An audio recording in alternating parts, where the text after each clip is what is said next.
Boy, is this gonna be a heck of a video. As you can see, I'm not in Barney, I'm in something else. Welcome to Hot Rod Guy Garage, and I may have bought something that I really didn't need to buy. So follow me along through the intro, and I'll be back.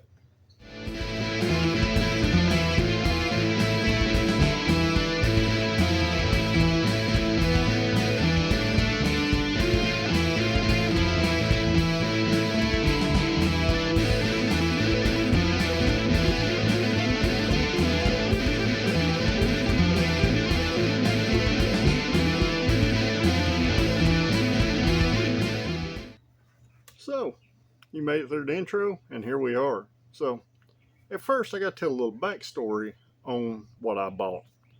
So, a couple weeks ago, there was a little car popped up on Marketplace. As everybody knows, I watch the Geo Metro stuff or Suzuki related stuff pretty closely. So, I was literally probably the first person to send this guy a message trying to buy a car. Typical kind of deal. You know, you can't make people take your money. And he ended up selling it to a friend of his. So, with the help of pretty much everybody I know on Facebook, they found it within a few hours. And I messaged the guy that had it immediately. I said, do you want to sell the car and make some money on it and not have to touch it?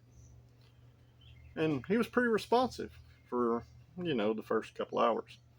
And then he kind of went dark for a little while and then popped up, messaged back, and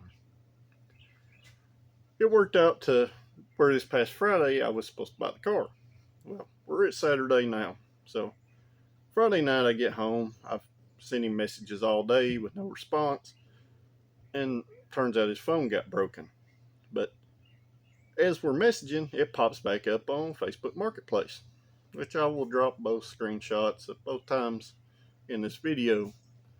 Well, I'd already had a deal worked on the car, and I seen it was on Marketplace.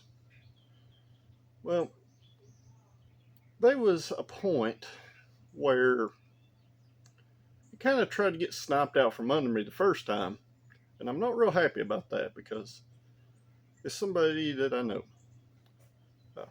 But we're going to let that go for now. Well, the second time I was worried that the same thing was going to happen again, and had a pretty good feeling that's what's going to happen.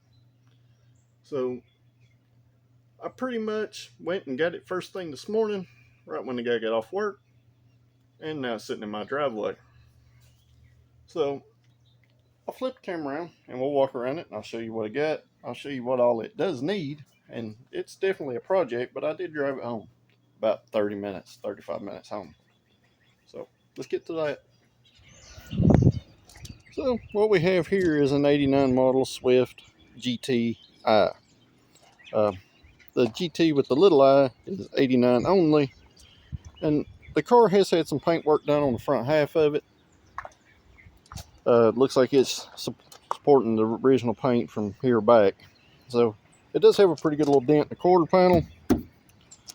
They should pop out from the inside pretty easy and look okay. Got a little dent up here at the door. But the good thing about this car, it is pretty much rust free. It is a local car. It was sold local in Chattanooga. But so far, it's a pretty decent looking little car, other than the normal trim stuff that you're going to see on a Metro or a Swift, missing rear wiper arm. But that right there, it was sold new at Trotter in Chattanooga. But it's a super complete car,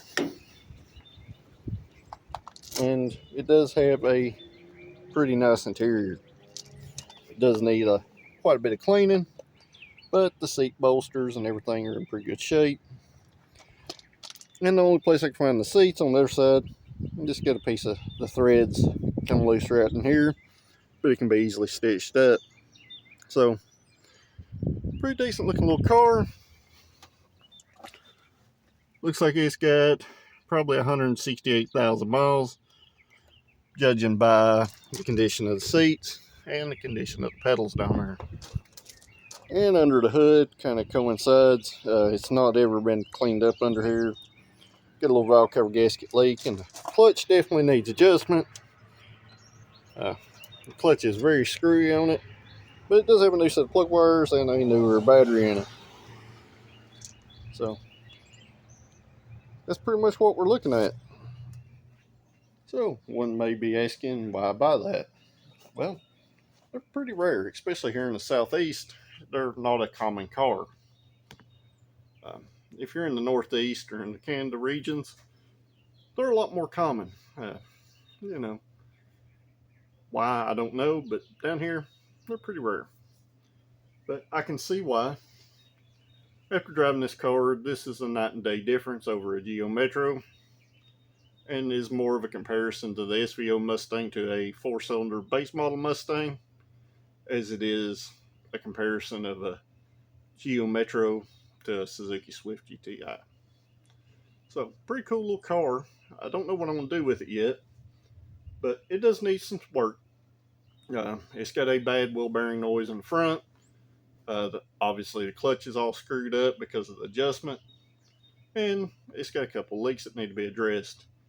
And this video is going to be kind of short because I pretty much just showed you the car, and I literally just got home a little while ago, and I've not really had time to look it over real good, but so far it looks okay and seemed to be a pretty solid buy. A lot of you are probably wondering if I'm going to hot rod it or turbo it. I don't know yet.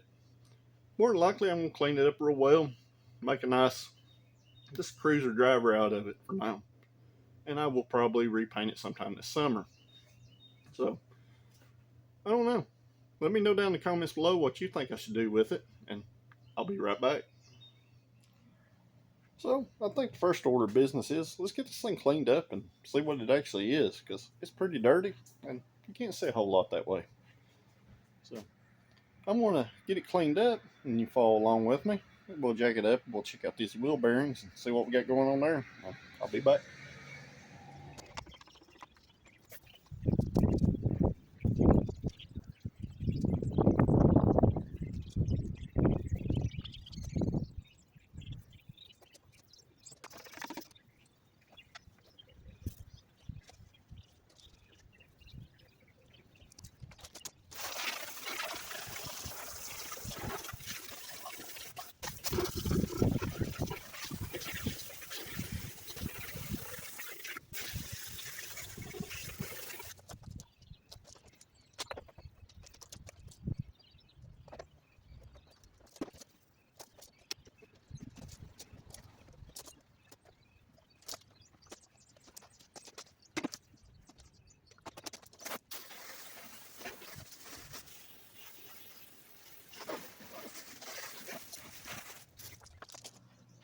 Well, it's about an hour and a half later, and I'm still out here cleaning on this thing.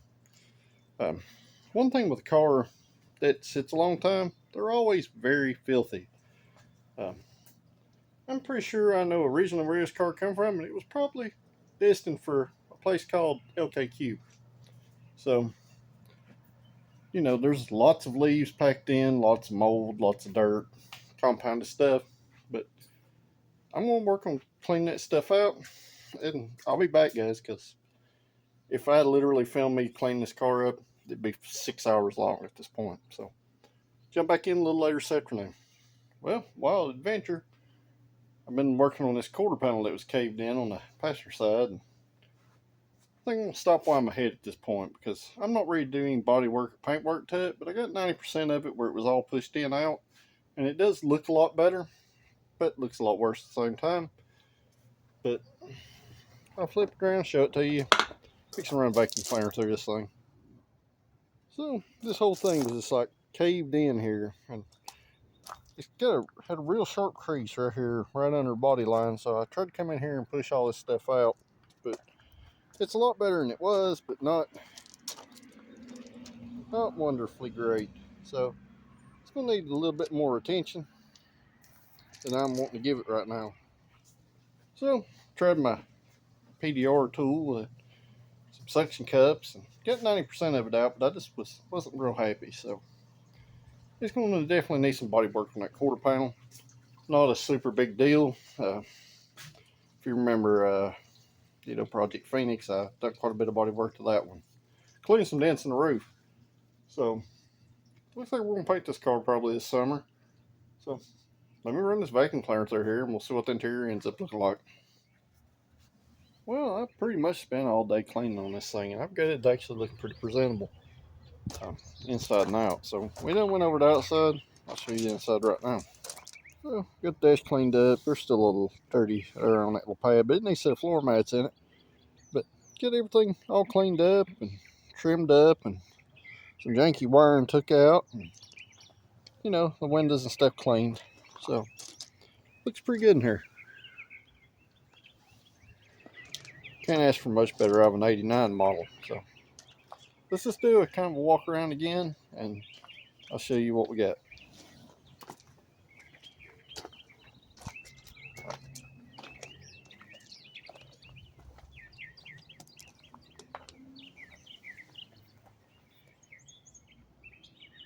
So she's kind of a 10-footer, but looks pretty good.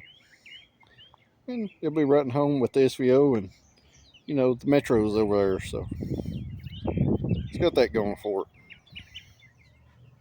So now at least I get it presentable and, somewhat clean enough I can drive it and, not feel bad about it. So at this point, I got to jack this thing up, check these wheel bearings, see what exhaust rattles, and we'll go from there. Well, I jacked it up. I wire the exhaust up on it, but it's still rattling off the sway bar. Took the old heat shield off that was rattling on the front up there. It's got a hole right in front of the catalytic converter that looks like somebody's punched through with a screwdriver. And the wheel bearing was just a loose axle nut. I literally tightened it up, pulled that bearing back together, just drove it, and the wheel bearing's quiet. So, amazingly enough, I know it's dark, but we just got back in it. So, sometimes it pays to pop a hubcap off and, make sure stuff's tight. So, well, other than fixing the exhaust on it and doing some tune-up stuff and a timing belt and, things like that, seems pretty solid at this point. Obviously, going to have to take it to the exhaust shop and get that addressed, or I'm going to have to build one for it. I don't know what I'm going to do yet there. So,